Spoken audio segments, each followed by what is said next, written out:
I'd like to introduce Gary Collier, Executive Vice President and Manager of Pinnacle Asset Management. He offers securities as a registered principal with Raymond James. Today he's going to share with us a basic overview of things to consider when you're thinking about estate planning. Gary, thank you for joining us today. Thanks, Maria. I appreciate that. Estate planning basics. Today what we're going to do is really just give an overview of the estate planning process. Obviously, if you have a CPA or an attorney that you work with, to get into the specifics of your plan, what we hope to do today is identify perhaps some needs that you might have or some questions you have where you might want to call us or other professionals that you work with. But in estate planning, we're going to look at, there's no one size that fits all in estate plan. And when you're doing your estate planning needs, you want to determine what might benefit from working with a financial professional like one of our financial consultants at Pinnacle Asset Management. Okay? Now, an estate plan, what is it really? Simply put, it's a map on how you want your personal and financial affairs to be handled in case there's an incapacity or death, and where a subsequent implementation of strategies that would fulfill those objectives. And so you're putting together a game plan if you're not able to take care of yourself or if you die. Now, who really needs an estate plan? Well, chances are you do. Everybody does. You may think that estate planning is just for the wealthy, but it's really not. In fact, an estate plan may actually be more important if you have a smaller estate, because your final expenses will have a much greater impact on your estate, and there's a much greater possibility that your loved ones could suffer from the lack of a financial resource. The fact is, without an estate plan, you can't control what happens to your property if you die or you become incapacitated. Now, generally, people create estate plans because they want that control. They also want to make sure that their wishes are clear in order to avoid family disputes. In addition, they care about preserving their property for their loved ones, and they want to make sure that their loved ones are properly provided for. Now, it's not just for the wealthy, and you want to make sure that your wishes are clear if you want an estate plan. So that accounts for almost everybody, but especially you need an estate plan if your spouse may not be comfortable handling financial matters, especially if you have small children, if your net worth is over $5.5 million, you own property in multiple states, or if privacy is a concern, or if you own a business. An estate plan is a must. There are estate planning concepts we'll be looking at today in a little bit more depth. We'll be talking about planning for incapacity, and we'll also look at property management issues.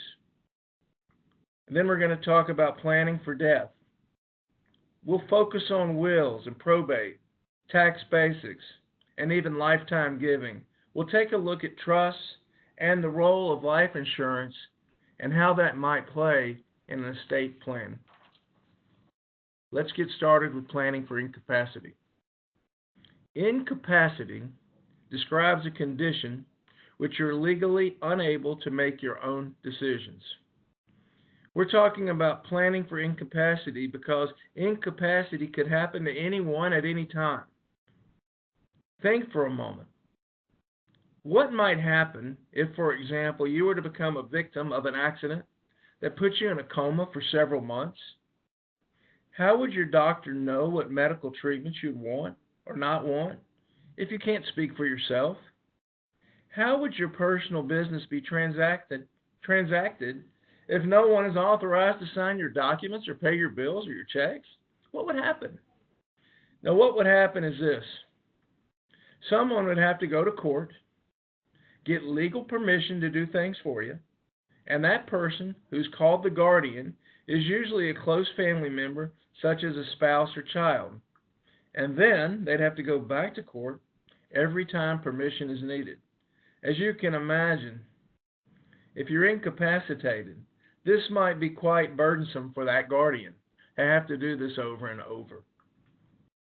Furthermore, without any prepared instructions from you, your guardian might make decisions that would be different from what you really want.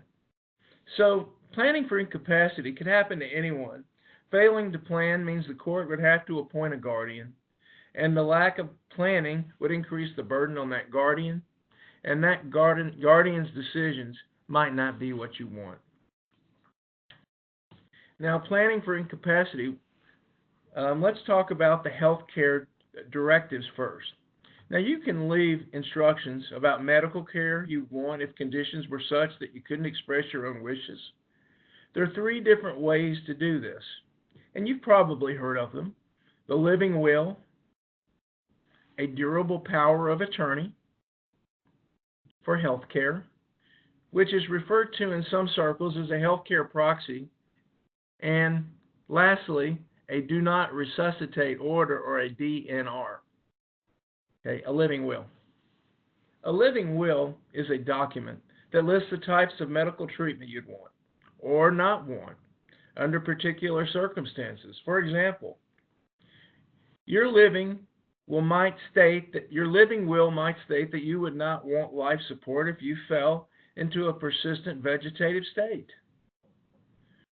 With a living will, you'll have to think about all the possible scenarios where you would want specific action to be taken, and then put your wishes in writing so that the reader will clearly understand them. So a living will puts your instructions in writing. A durable power of attorney for health care, or a health care proxy, that's one or more family members or other trusted individuals who are called agents. They make medical care decisions for you. Unlike a living will, with this type of health care directive, you don't envision specific circumstances. You simply grant authority to your agent or agents to make those decisions on your behalf. Lastly, planning for incapacity, do not resuscitate order is used for a different purpose. Okay, let's say, for example, that you're in the hospital, lingering and suffering with terminal illness, and you don't want the hospital staff to take life-saving measures if you suddenly go into cardiac or respiratory arrest. To make sure your wishes are carried out, you may be able to get your doctor to issue a DNR. A DNR is a legal form signed by both you and your doctor that's posted by your bed to give staff members the permission they need to carry out your wishes. Be careful, though, if you're using a DNR. Some states require their own DNR form, and some states require one DNR form if you're in the hospital and a different DNR form if you're in a nursing home. Be aware of this and recognize the different rules by state depending on where you are at the time. Now, as you plan for incapacity, certain property management tools, there are 3 ways you can plan to have your financial affairs taken care of in the event you become incapacitated. You can arrange to own property jointly, appoint an agent using your durable power of attorney, or create and put property in a living trust and name someone to take over the management of that trust if that happens to you. Now, keep in mind, granting joint ownership of your property to another person allows the person to have the same access to the property as you do. If you do become incapacitated, your joint owner simply acts instead. For example, if you and your spouse have a joint checking account, each of you can make deposits and write checks. So if you were to go into a coma, your spouse would be able to make mortgage payments on time. Now, a durable power of attorney, which you've probably heard of, lets you name a family member or a trusted individual to make financial decisions or transact business on your behalf, just like the durable power of attorney for health care that we talked about earlier. Now, in addition to the joint ownership and a durable power of attorney, using a living trust is another common strategy. We'll talk more about that later. Just know this, that a living trust can be used in planning for incapacity because some, called a successor trustee, can step in and manage your situation and your property for you if that should happen. Well, what happens a lot of times if you die without an estate plan, what happens then? Well, all of us make plans that are based on the possibility that a specific event may occur. Many of us carry more than the minimum required amount of auto insurance because we recognize the possibility that financial loss could result from an accident. Since it's 100% that each of us is going to die at some point, you might think everyone would have an estate plan.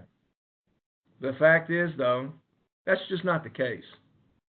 So it comes back to the question, so what happens if you die with no plan?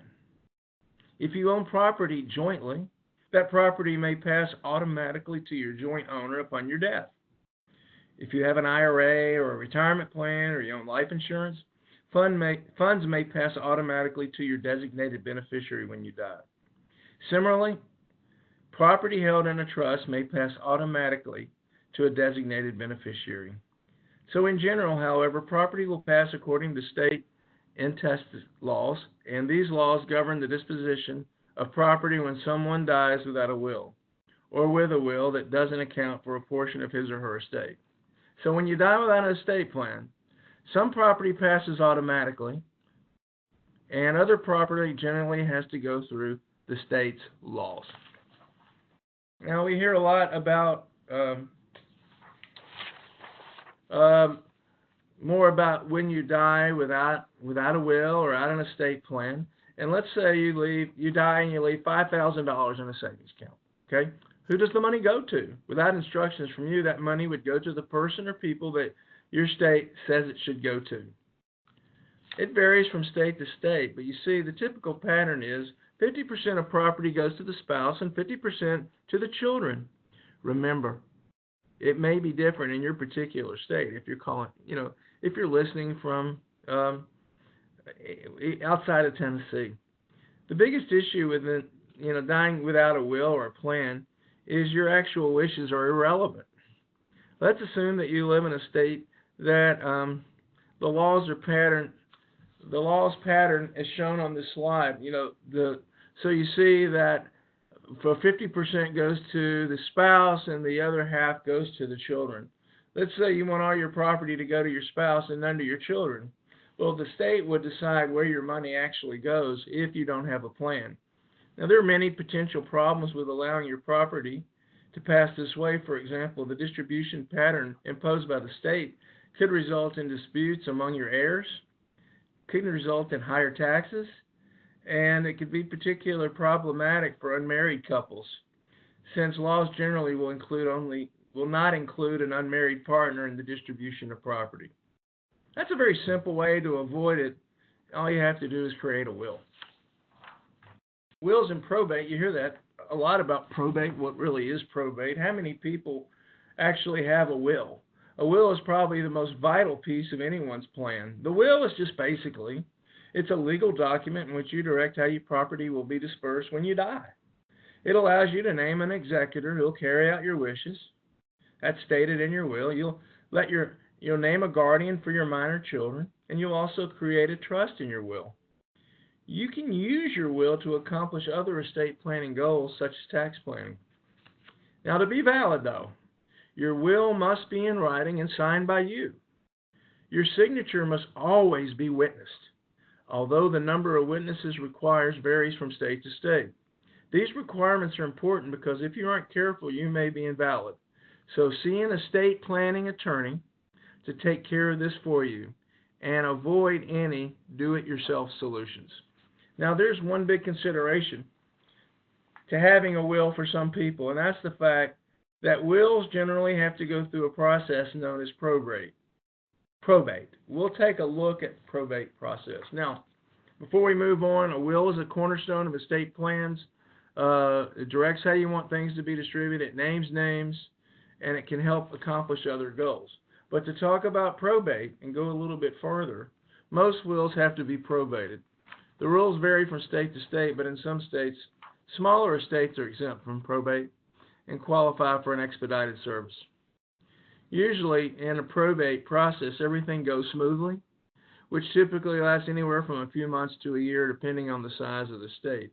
As long as the executor does what needs to be done in a timely fashion, there are no family squabbles or anything like that. Nevertheless, some people may want to avoid the process. Let's take a look why. The pros and cons of probate.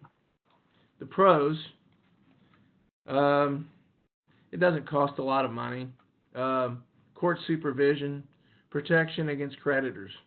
Some of the downside on probate can be it's time consuming for complex estates. Title transfer delays, fees, ancillary probate, public record, it's out there for everybody to see. And so wills can sometimes be a good tool as you enter the probate process.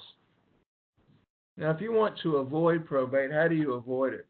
Now, a estate plan can be designed to control which assets pass through probate or avoid probate.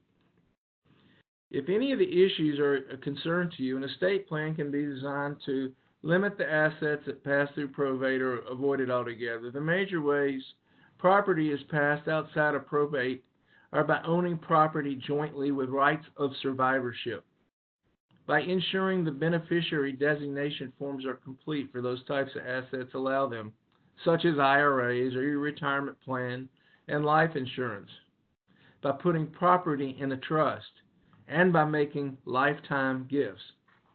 Okay? So there are ways to avoid it, but you have to cover those bases in advance before it's too late. Now let's switch gears a little bit and talk about estate taxes. There are three types of federal taxes that may be imposed when property is transferred from one person to another, either during life or at death. Referred to collectively as transfer taxes. These taxes are the gift tax, the estate tax, and the generation skipping tax. We're going to discuss the transfer tax on a federal level only. Be aware that some states may impose special taxes, and they generally affect small estates. It's important for you to get more information on transfer taxes by your individual particular state. So we're going to stay high level here, and let's take a look at this. If you, the donor, transfer the property to another person, the donee, during life, the transfer may be subject to gift tax. The reason there's a gift tax is to prevent individuals from avoiding the estate tax by giving all their property away before they die. The gift tax doesn't apply if every lifetime gift, though. Okay? For example, in 2017, you could give up to $14,000 a year to individuals, gift tax-free under the annual gift tax exclusion. By the way, that $14,000 for 2017 is indexed for inflation, so it may change in future years. In addition to that, each individual has a lifetime exclusion from all transfers. That amount is $5,490,000 in 2017. That's the largest exclusion that's ever been allowed in the history of the federal gift and estate tax. Now, when property is transferred at death, it's generally subject to estate tax. This is true whether or not property goes through probate or not. For example, even though funds in the IRA pass by virtue of the beneficiary designations, keep in mind those funds are still subject potentially to estate tax. As with the gift tax, there's exceptions to the estate tax. For example, property that you leave to your spouse will generally not be subject to estate tax because there's a full deduction allowed for marital transfers. A similar deduction is available for property left to a charity. Okay, so if we look at this, tax basics, you have your estate, you have a beneficiary. Okay, estate tax applies to transfers made at death and doesn't apply if you're transferring to a spouse or a charity. And there's an exclusion of $5,490,000. And frankly, that excludes a lot of people.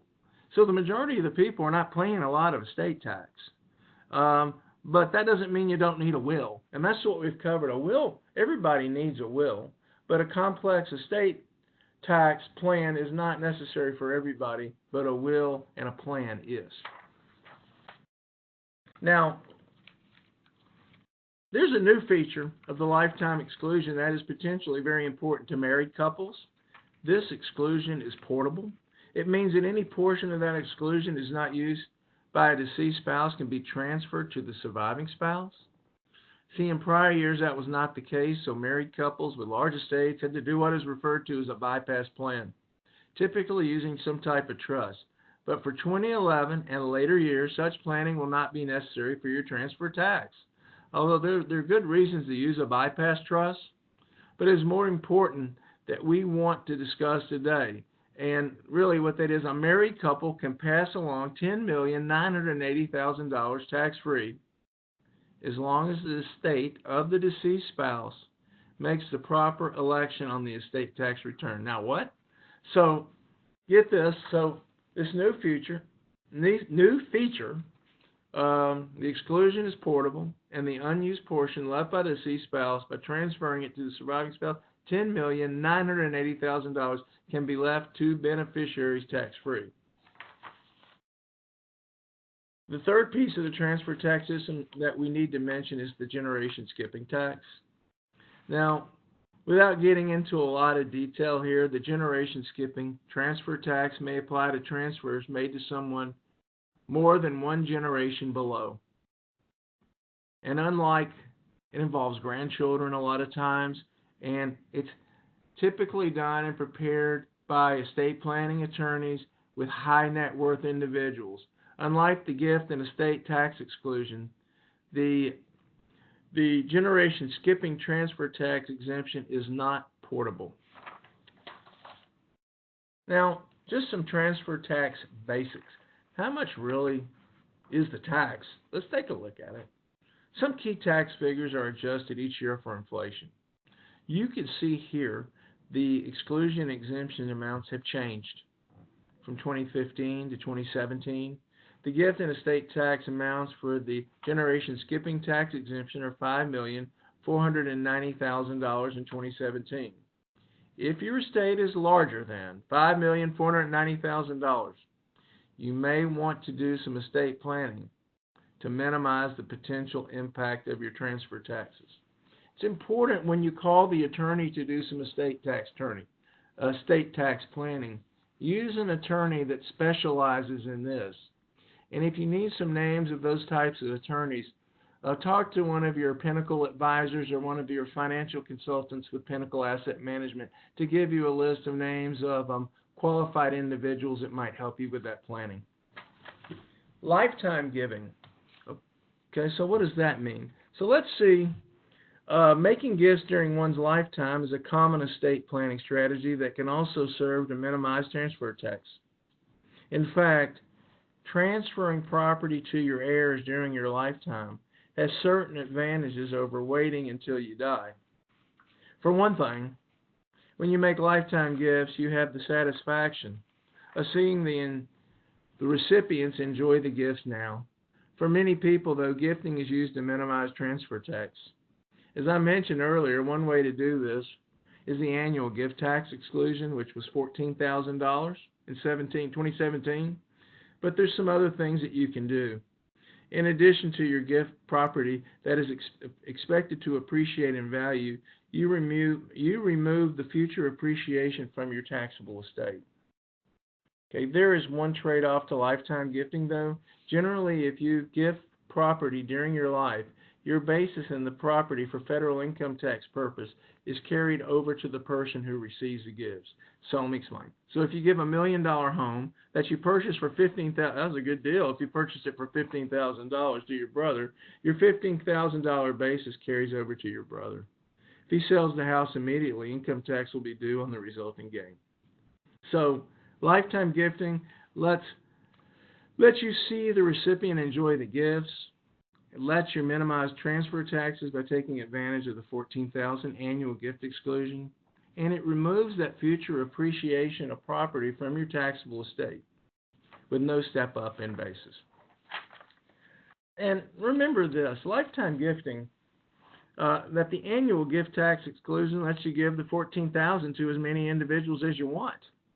So if you're a person with multiple grandchildren and you want to just give out $14,000 to all of them, do it. It removes that money from your taxable estate. And it's the way to go.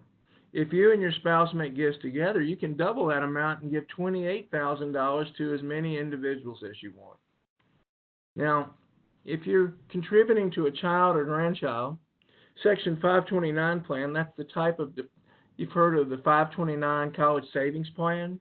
That's a type of tax-deferred college plan, and you can give $70,000 in 2017, gift tax-free into a 529. Now, you'll have to report the gift over a period of 5 years, but you could do a $70,000 in lump sum at once. And if you or your spouse contribute it together, that's $140,000. That's good planning right there. Now, certain conditions apply in each case. Now, be aware, if you should die during that 5-year period, a prorated share of the gift will be included in your estate for tax purposes. Also, be aware that the $14,000 figure is indexed for inflation, so this amount may rise or fall in future years. So there's no gift tax imposed on any amounts paid during an educational institute for an individual's tuition. There's also no gift tax imposed on any amounts paid directly to medical care provider for an individual's medical care, including payments for health care insurance. So, quick recap again. Lifetime giving is a key estate planning technique that should be considered for those people that are over that $5 million mark that we talked about. You can give that $14,000 as individuals. You could pass $28,000 as a gift. And if you're considering contributing to a 529 plan for a child, $70,000 one time or $140,000 as a couple, and you have 5 years to claim that. There's no gift tax amount directly to the school. So sometimes people may pay a lump sum to a school for a tuition and no gift tax directly to medical care. So those are all estate planning techniques designed to reduce the amount of dollars in one's estate. Now, certain people you hear take up trusts. And what are trusts? If you aren't inclined to make outright gifts like that, you might consider using a trust. A trust is a common and a versatile estate planning tool. It can play a role in planning for incapacity like we talked about, or probate. In addition, you might want to use a trust as your overall strategy to minimize your transfer taxes, to have certain property managed by a professional, or provide for minor children or elderly parents or beneficiaries. Certain trusts can be established to protect your assets from creditors. Most importantly, though, trust can provide a means to administer property on an ongoing basis for your wishes, from your will. The trust is your living document after you're gone, and it allows you to maintain that control. It's placed in a trust even after you're gone. Now, a trust is a legal entity of property. A trust is called the grantor arranges for another person named the trustee to hold the property for the benefit of a third party who's called the beneficiary. The grantor names the beneficiary and the trustee and establishes the rules the trustee must follow. Now, just to hit the highlights on the trust and what is a trust. The document, the will, it's all laid out in advance, and the trustee administers the trust for the wishes of the grantor, okay, to take care of when you're living and after you're gone, and the money is protected. While we won't go into a great deal, revocable trusts are commonly used to plan for incapacity and avoid probate. Trust avoids probate because the trust agreement itself determines what happens to the trust property upon your death. Now, irrevocable trusts, on the other hand, are commonly used for transfer tax planning and creditor protection. Now, you do hear sometimes, what about life insurance? Can that be an estate planning tool? Well, life insurance does and plays a part in almost everyone's estate plan in one way or another. For example, otherwise, if you have a small or modest estate, life insurance can be used to actually create an estate. In other words, the life insurance proceeds could be the primary financial resource for your surviving family, at least until they're able to access their financial resources. And so as you have life insurance, that can provide an instant estate. It can provide the needed estate liquidity. And life insurance proceeds are included in your total estate for federal estate tax purposes unless your estate plan addresses this issue. Key issue is the ownership of the policy. So if you have life insurance, how the policy is titled is very important. Again, this would be something to talk to your financial consultant at Pinnacle about, or your estate planning attorney to get into more detail on the titling of assets and insurance. Now, life insurance, as the irrevocable trust, is It's a common strategy to avoid estate taxes. Sometimes people would buy life insurance, uses a trust to own and hold the life insurance policy from the trust. Such a trust is commonly referred to as an irrevocable life insurance trust, or an ILIT, and it owns the insurance policy. The proceeds of this policy will not be included in your estate for estate tax purposes. However, this is only true if the strategy is correctly implemented. Ultimately, you'll need to work with an experienced estate planning attorney if this strategy is for you.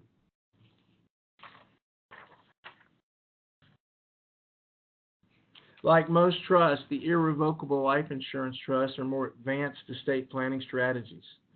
I've just given you a very basic understanding how that might apply, as you can see from the slides, how the money is passed and how you use the life insurance owned by the trust and how that might work. And it's a very advanced strategy for the higher net worth, well over the $5.7 million total estate range.